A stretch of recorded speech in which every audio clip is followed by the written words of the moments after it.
السلام عليكم ورحمة الله وبركاته. عاملين ايه؟ يا رب تكونوا بخير. وحشتوني جدا جدا من الحلقة اللي فاتت. النهاردة جايلكم بحلقة مميزة جدا جدا بطريقة مميزة وجديدة، يا رب تعجبكم. يلا نقول بسم الله ويلا نبدأ.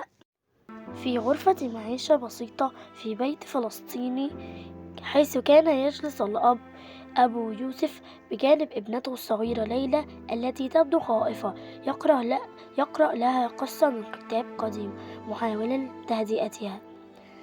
ليلى، لا تخافي يا حبيبتي، هاي بس صوت بعيد، بعرف إنه بيخوف بس إحنا أقوى.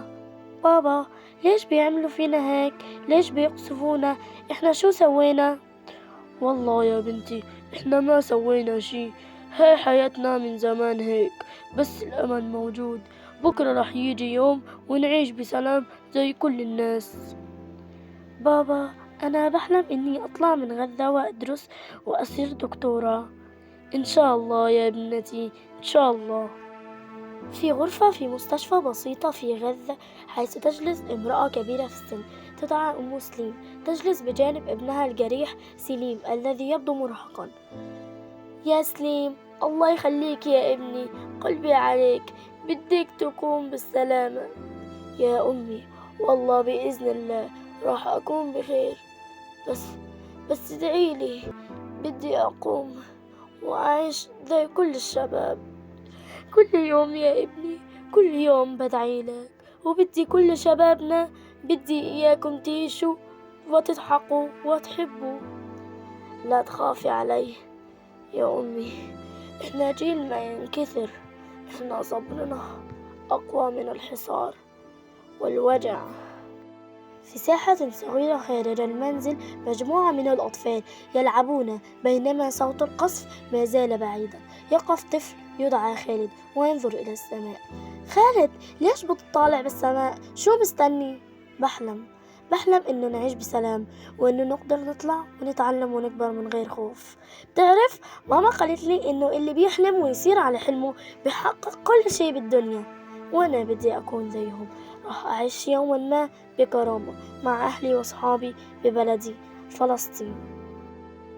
في إحدى الشوارع الصغيرة بغزة، حيث يوجد شاب يدعى أحمد يجر عربة صغيرة عليها خضروات، يلتقي بأحد أصدقائه سامي على الطريق.